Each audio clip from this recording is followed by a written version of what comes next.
My first love is poetry, is the feel of the language and the sound of the language. And sometimes it's just like baby talk, you know. Sometimes it's just, what does it sound like? I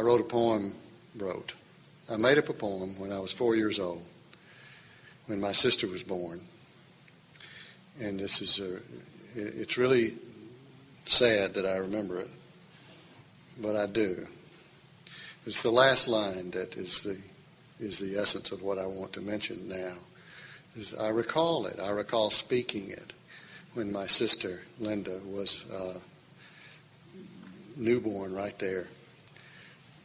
And my poem, my little doggerel, relates to baseball. It shows right away I had some preoccupation with baseball because there's a reference to the base here. My poem for my sister was, "You got a pretty face, you don't know what your base." And here's the line that's important. He-me, re-me, dee-me, ski-me, nobby, nobby, base. I knew to rhyme face and base meant something to me for baseball purposes. But then when I got to the last two lines that I knew needed to rhyme, all I knew to do was to just make nonsense sound. And making nonsense sound turns out to be the first step toward making poetry. Because when you make poetry, you have to first sing before you make sense. You sing and you make sense eventually at the same time. But if you just make sense and don't sing, then you're writing something else, something flat, philosophy or something. I mean, you might be smart. You know, Buckminster Fuller was a brilliant man, but he wrote lousy poetry. He made the geodesic dome, but he couldn't write poems. It's a different thing. Poets are not thinkers. And most fiction writers are not thinkers either. I mean, there are some who are thinkers, but poets and fiction writers are like singers. We're more like people who are trying to make some impression via a different modality than through thought, but rather rendering something. More like people who try to draw you into a dream. To give an example of this, to just deal purely from sound, I have in the new book of poems that I have coming out from the University of Georgia Press in September. It's selected poems with both of my first two books mostly included and a new series of poems. In that poem, the new poems, in that book, the new poem called A Little Salvation, that's the name of the book. The new poems constitute a lexicon, an abecedarian. They are an alphabet with every letter having a poem or several poems represented underneath it. And so I have titles, single word titles underneath them. And for a couple of them, I just have letters. For K, I have a letter. I just have the poem K. And for Z, I do have another poem for Z. But K is the one I want to share with you to start off with here. And it basically has to do with the K sound, with the sound of K. And you will hear K in these lines. And it's the K sound and the power of K, the symbol of K, that also I want us to look at. And here we go into baseball again. Obsessions really just keep coming back. KO, or the K in scorekeeping in baseball, is a strikeout. Now, if you strike out looking, that is, if you don't swing at the ball, in the scorebook, the K is put backwards. You've seen these. You've seen people at baseball games or on television putting K's up.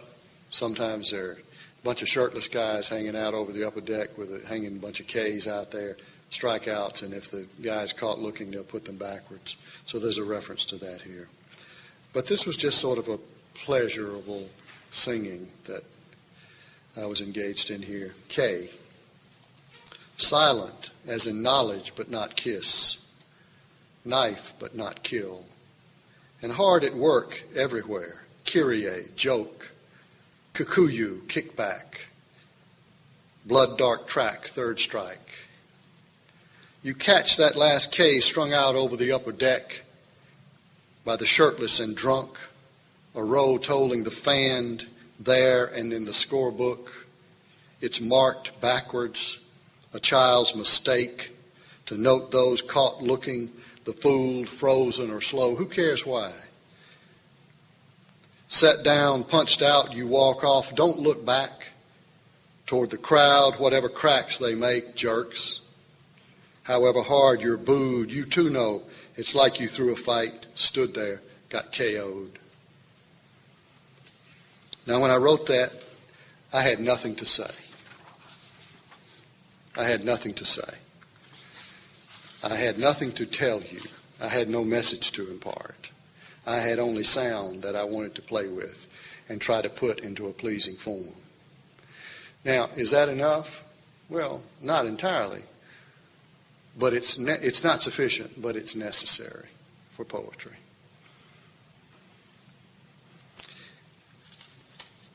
Here's one called Clown. And this has to do with a certain persona of being on, of trying to be funny. This is really based on a friend of mine who was the funniest person I've ever known, but desperate and miserable and almost suicidal and alcoholic and 4 times divorced, forlorn, funniest guy I ever knew. His humor came out of great misery. So I wrote this poem thinking about him. And I have a reference at the end. He was Catholic, but is Catholic. I had a reference at the end of it to the First Baptist Church, and that really turns it back toward me. But this is really about my friend Bill, who's a clown. And he never gets a day off. But why can't a clown get some downtime? I'm always on. Even though I don't use the goofy nose or the long shoes, I do admire a certain polka dot jumpsuit. Why does a fool get no furloughs? Whose show must go on? The only solo bozo is your own, so go ahead, tell the joke. It's no big deal, but listen, joker hole, make it a real joke. Don't fake another fall. Did you hear the one about the professor who left his soul to the medical school and his body to the First Baptist Church? Is this thing on? It's nice to have a real mic here to do that with.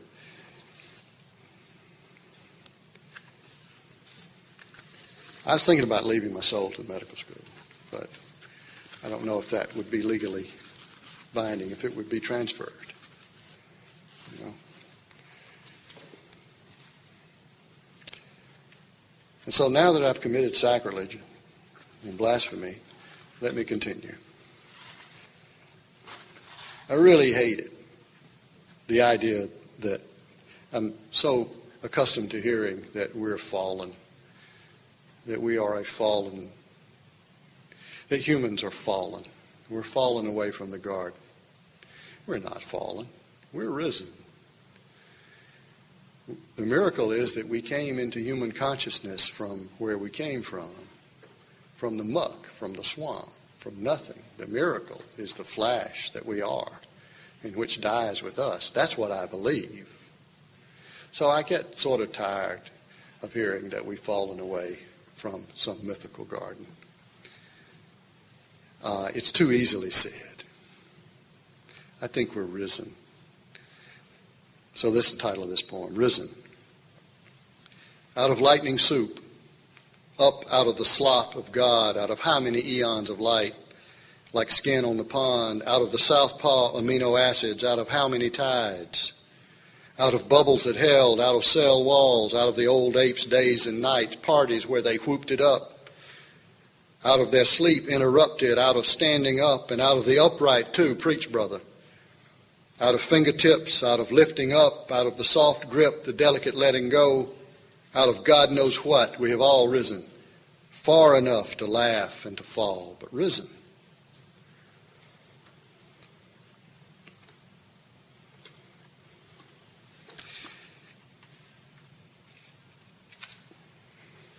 Sometimes the language just turns around on you. Sometimes it just turns around on you. It goes both ways. This is basically a poem that enacts how the language turns. It's called Promise. Those back roads traveled me all my life. Time spent me in idleness, wasted me. Small towns passed through me. The old melodies put me on and played me. And stars used me to reckon with. Maybe the truth tried to find me out. A little history learned me. Right away it forgot. An odd dream here and there understood me. The same old stories told me over and over. And my soul tried to save me until the day night walked off into me alone when a promise broke me.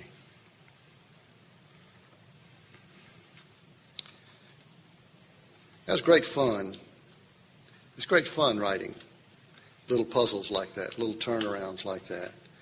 I have delight in that. And other times, when I saw that I could do that was fun. But other times, poems just force themselves on you. They just come to you. One night, this rarely happens, but one night I was about to go to sleep. Well, no, I was asleep. The TV was on, but it was muted. My wife was already in bed down the hall, and I was, as I have often done, watching TV in my sleep. I was asleep in my recliner, and I woke up, and, there it was, flashing. And so I had to get up and do my little neurotic routine, which I always have to do. I don't know how neurotic it is, but I have to check the locks. I have to go around and check all the doors. I have to. And then I went to turn off the lights and go check the computer, turn off the computer if it's on. And this particular night, I was doing that. I came to the computer screen, and there was a picture of my son, who is 34 years old, and his daughter, our granddaughter, 8-month-old, our first granddaughter. And there they were on the screen. He was holding her, and they were both looking right at the camera. And they're looking very evenly at the camera.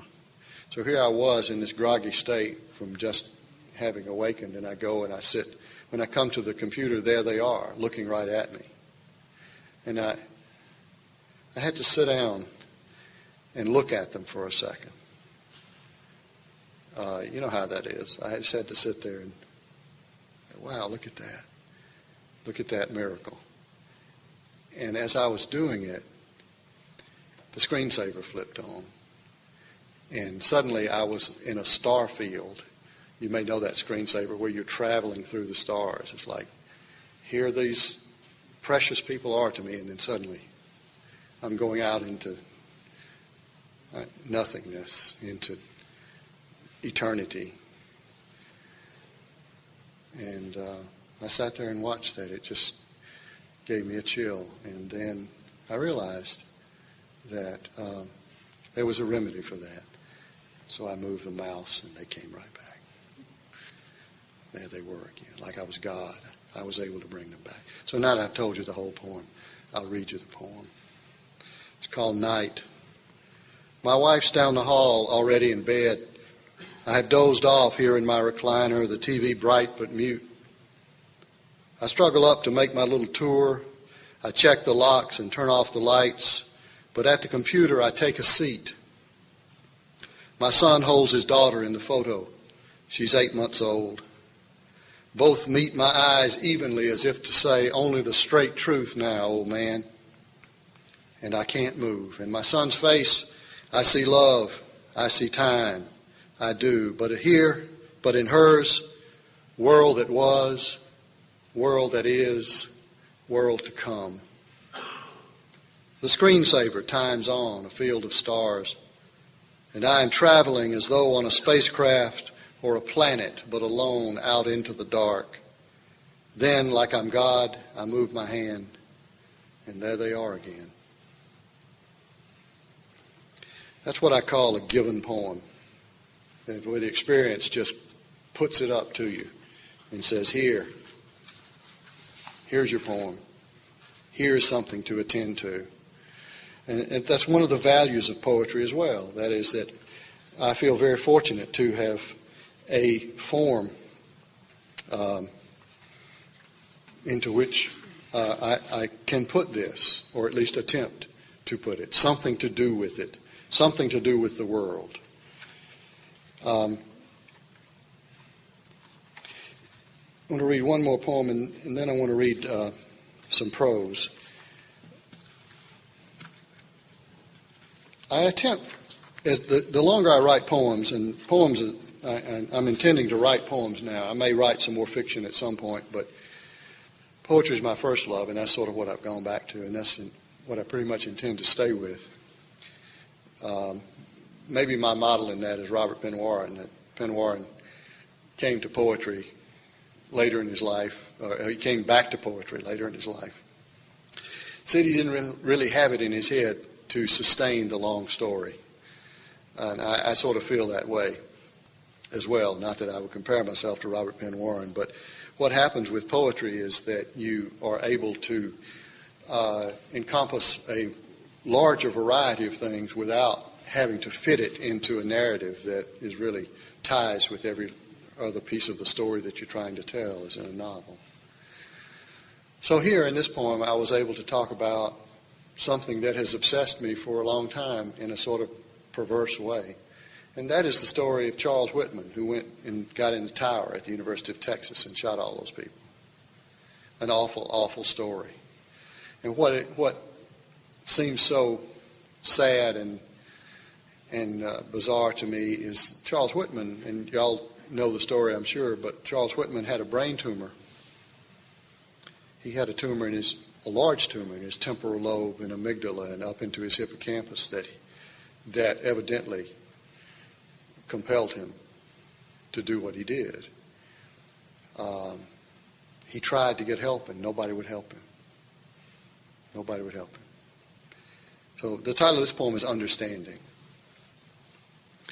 There's always Charles Whitman, who, before he crushed the back of his mother's head, before he smashed her hands and stabbed her with a hunting knife, before he returned home and stabbed and killed his wife too, before he climbed the tower at the University of Texas with a high-powered rifle and shot 16 dead and wounded 38, before they shot him twice in the head with a 12-gauge, had written note after note to himself trying to control his anger, had gone to a psychiatrist, had turned himself in to the police, had asked them without success to arrest him, had suffered bad headaches that never eased off, had written that he didn't understand his violent thoughts or any specific reason for doing this, had asked that the autopsy study his brain. They found the tumor. There's always Charles Whitman, God in his tower, answering his pain. The story of Charles Whitman is just something to me. I don't know why it obsesses me, but it does. And this man made every effort he goes to the police, arrest me, take me, please. No, you go home. The psychiatrist sends him home. And you know the rest of the story. Now, who knows why these violent stories stay with us, but there's a good bit of violence in these novels as well. I want to read you part of The Sweet Everlasting, late in the book. And I'm not going to introduce it. I'm just going to read this part.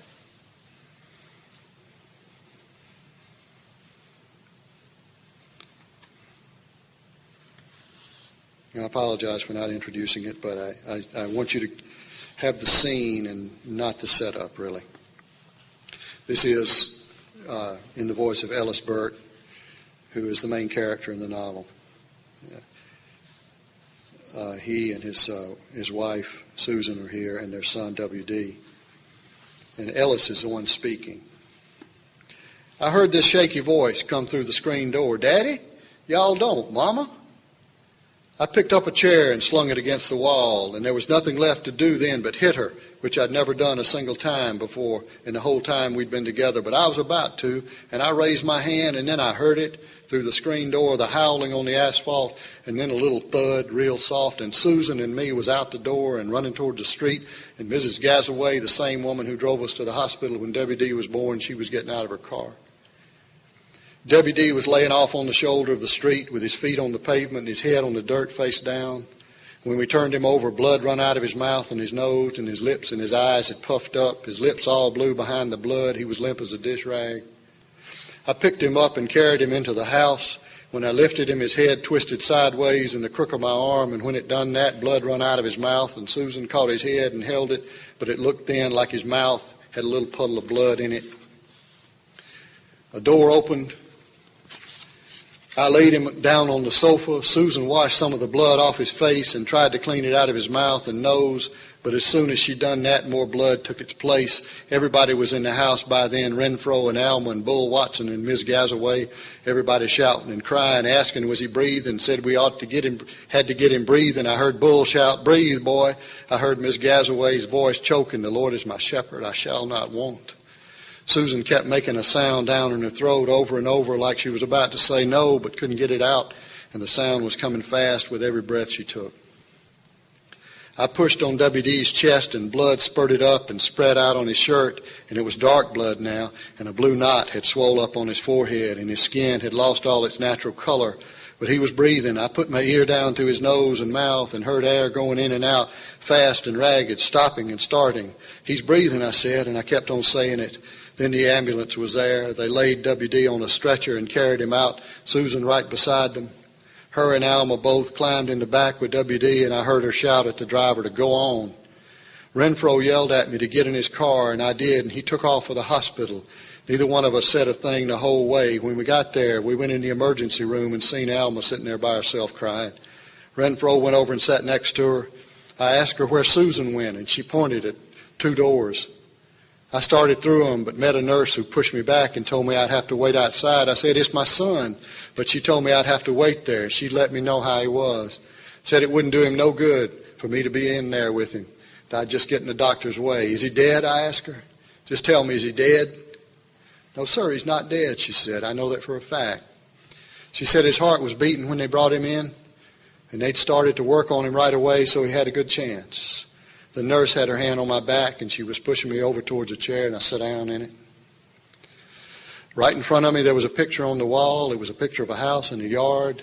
There was an oak tree in the yard with a swing hanging down from one of the limbs, and whoever painted the picture had put a woman in the swing, and they'd painted a few wildflowers growing up from the ditch right next to the mailbox, little white flowers.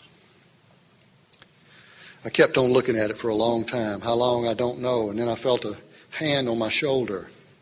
I looked up, and it was Renfro. His mouth was in a tight line, and he shook his head side to side real quick and squeezed my shoulder, and then he turned and walked off. I'll be out here, he said, and he went on outside. Alma was gone too, and there wasn't nobody in the room now but me. I looked at the doors they wouldn't let me through before, and I got up and I went out, went through them, running and pushing, yelling for Susan. 2 men came out into the hall, and one of them said, wait a minute now, hold on there, buddy, hold on now, and they started towards me. But I run down the hall, calling out Susan's name, and when I turned the corner, I seen her down at the far end of the hall, sitting in a chair, bent over, with her face in her hands. I run towards her, yelling her name, but she didn't move, didn't look up or act like she even heard me. Right when I got to her, the door opened, and they rolled out a stretcher with a body on it that was covered up, but I could see a shoe sticking out, and I pulled the sheet down. There he was, with a hole cut in his throat, and his hands folded together across his chest. I leaned over and touched his face and pulled his head up and cradled it in my left hand, and with my right hand I opened his eyes. I laid his head down and turned toward Susan, and her eyes had the same look, staring straight at the wall in front of her. One of the men reached down and pulled the sheet up over W.D.'s face, and they started down the hall, rolling the stretcher. Susan turned his head and watched them go, and when they had gone around the corner, she turned to me. "Ain't he pretty?" she said. And her eyes still had that look, and she asked me again, "Ain't he the prettiest thing?" I stood there, and I looked at her, and I seen that she wanted me to answer her, and I said, "Lord, yes." And it was like my voice shook her loose, and she seen who she was talking to. "I don't have nothing to say to you but this. I intend to bury him by myself. I don't want you there. You understand me? My boy's dead, and I'll bury him. And if you ever see me again, it'll be a miracle." It's crazy, but right then I felt the urge to argue with her about what she said. Not about me, but about W.D., her calling him dead, saying he was dead. "But one more thing," she said, "and you need to know this. It ain't all your fault. I'm the one that was the fool. I'm the one that killed my baby, telling you what I did." She stood up and started past me. I stepped sideways to block her, and what come out of my mouth was, "I swear to God, Susan," and I don't know what I was fixing to say. But when she heard my voice, she stopped dead still and waited till I stepped out of her way, and then she walked off and was gone. Late that night when I come home and walked into the yard, that was when it hit me. I heard real voices in the air, and I could feel him in my ear, W.D. making his engine sounds over where his toy car is still laid in the driveway, a low moan coming through the screen door like there was somebody sick inside. And dust rose up from the dirt driveway and swirled around like it knew what it was doing. And when I took hold of the door, it flinched and pulled back, and the floorboards groaned under my feet. I struck a match and held it to the curtains in W.D.'s room, and then I lit the bedspread in our room, and I went out on the back porch and got a can of kerosene and walked through the house slinging it around, and I poured it all over myself, and then I lay down on the sofa, put my head where it was still wet with W.D.'s blood. I put my mouth where it was soaked through, and I sucked it out of the cushion, closed my eyes and sucked my boy's blood out of the sofa cushion as hard as I could. And all of a sudden, Bull and Renfro was on top of me, and they pulled me out the door and dragged me down the steps, beating at my pants, which had caught fire, and they slung me into a puddle in the ditch and left me there. And when I looked up, I seen that the fire had spread over to the next house where a new family had just moved in. The houses in the mill village was real close together, and the wind had picked up, and everything was real dry, and the fire spread and burned that house clean to the ground, too. The woman that lived there with her husband and 2 children, I hadn't got to know none of them yet. She was burned bad when her nightgown caught fire. She had such bad burns all over her face that later on she got to where she never would go out of the house. When I was at Milledgeville, somebody sent me a letter telling me she'd shot herself in the head. When they thought everything was over, something exploded out of nowhere, and nobody ever said what it was, not to me, and it blinded one of the firemen. I sat in the ditch and watched it all. There was a crowd out on the street looking at the fire. And later on, I heard people said I'd been sitting in the ditch laughing. But I don't remember that, and I don't believe it. Out of a 6-year and 2-month sentence to the state prison at Milledgeville, I served it all. August 1954 to October 1960. I looked up hell, and I seen where in Luke Jesus told the story of a man named Lazarus who was a beggar that had gone to heaven, and how there was a rich man who died and went to hell, and how he looked up and seen Lazarus up in heaven and Abraham, and he cried out for Abraham to send Lazarus down so he could just dip his finger in water and cool the rich man's tongue. But Abraham said no. Besides, he said, heaven and hell was too far apart, and you couldn't go from one place to the other. So then the rich man asked him to send Lazarus down to his brothers on earth who was still alive, to let them know the truth, and so they wouldn't end up in hell too. The rich man said he knew they'd listen to a dead man come back to tell him something, but Abraham said he wouldn't do that either. I took a sash off somebody's bathrobe at the state hospital, and I hung myself in a closet, but I didn't die. I don't remember the end of it, only that I didn't die. After that, they started watching me, and it was harder. I got a piece of glass, and I cut myself on the side of my neck and into my wrist, but it didn't work. So then they tied me down, and all I could do was beat my head against things. I knew if I hit my nose bone just right, it would go back up into my brain and kill me. I tried to break my neck one time. It might sound funny now, but it wasn't then. I run across the day room fast as I could, the big room out where everybody sat around, one that was long enough so I could pick up speed, and I bent my head down, and just before I hit the wall, I crooked it over as far as I could. I figured it would snap my backbone at the back of my neck like it would have if I'd fell out of a window and landed with my neck like that, but it didn't even knock me out. I run across the room and slammed into the wall, and I heard somebody yell, "Touchdown," and then a few people laughing. They started giving me them medicines and shocks a whole lot, keeping me tied up, but there's only so much you can do. If a person wants to die, they'll keep on trying to find a way to do it. I started hiding anything I could get my hands on, just anything. And not because I knew what I was going to do with it, but because maybe I could figure something out. I made a split in the side of my mattress, and I put things in there. If they let me out for a walk in the yard while nobody was looking, I'd get me a rock or pick up whatever else I might find on the ground, like a penny or a bobby pin. Or I might just reach down and get me a handful of grass or dirt and carry that back in. One time I found a long piece of tape, and that gave me the idea for how to do it. I figured I'd take whatever I had in my mattress, some of the stuffing would be good for it too, and I'd roll it up and tape it all up tight into a wad and wet it down good so I could mash it all together, and then late one night after everybody was asleep and I was locked in by myself and the attendant was way down the hall somewhere sitting with his feet up and listening to the radio, I'd stick that wad down my windpipe. I'd get it just the right size so I could wedge it back there and then suck back real hard, and it would have bobby pins and straight pins all bent up inside it, and I wouldn't be able to get it out even if I wanted to. I got it all fixed up, and it was about the size of a pecan, and I went ahead with it, breathed the wad back into my windpipe, and almost choked to death, but then I woke up not dead again. After that, I just sort of give up on dying for the time being. It would come sooner or later, I decided, and I figured maybe the deal was that I didn't deserve to die yet. Maybe I was supposed to keep on living so I could think about everything some more, and it could eat me away from the inside. It ain't exactly true that I quit trying, no. I did take a bottle of pills I got my hands on one time, and after that, they put me over into prison. It was a full bottle with a long name on it. I can't remember now and didn't know what it meant then, but a doctor had ordered it for somebody, so I figured it might be strong enough to do the job. And then after a while, after I had kept on long enough trying to do away with myself, I got to dwelling on my mama. It was the strangest thing. Mama had been dead nearly 20 years by then. She'd caught pneumonia one winter and was gone in a week. I was 16 years old, and I put her in the dirt beside Daddy. I got to seeing my mama's face. It would come over me, like out of the air, and then it would go away. I figured it happened because of the way I beat my head on things, and it may have, but I could see her real clear for a while there. And something about seeing her face made me quit trying to kill myself. It wasn't like Mama was talking to me or anything, but she was just there. I only seen her for a little while like that, and her face never did come back. In fact, sometimes now, unless I see her in a picture, I can't even call up exactly how she looked. Now, that's late in this book. And it's the crisis action I just read you. It's what you read to get to. So I figure maybe it ruined the book for you, but maybe it didn't. And it's a section that I like to read and a section that I had to cry my way through.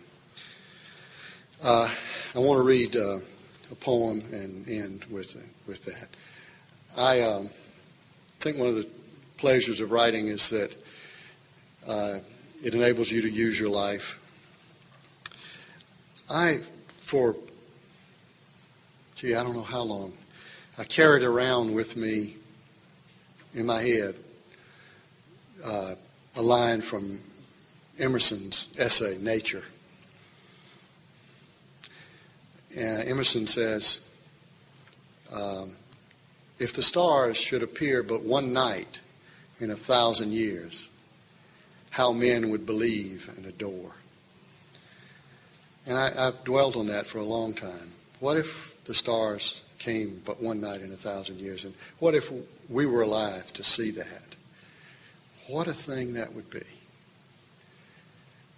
And of course, it has to do with every bit of the natural world.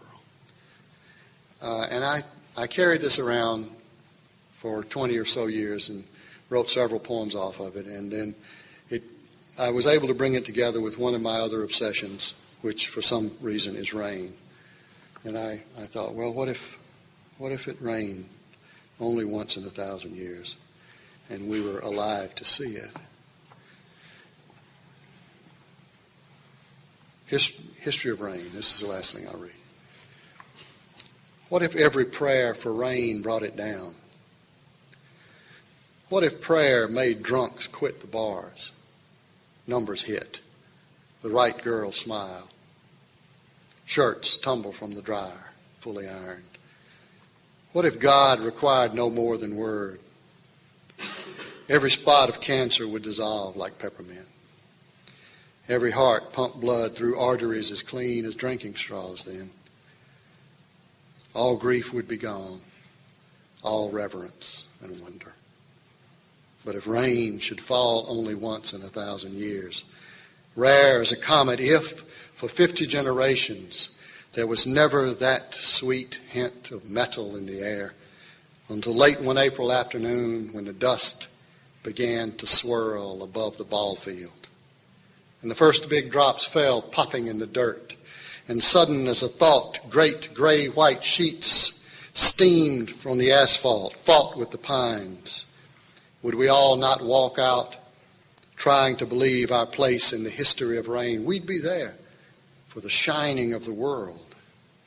The weeds made gaudy with the quicksilver breeze. The rainbows floating over black glass streets, each cupped thing bright with its blessing. And long afterwards, a noise like praise, the rain still falling in the trees. Thank you.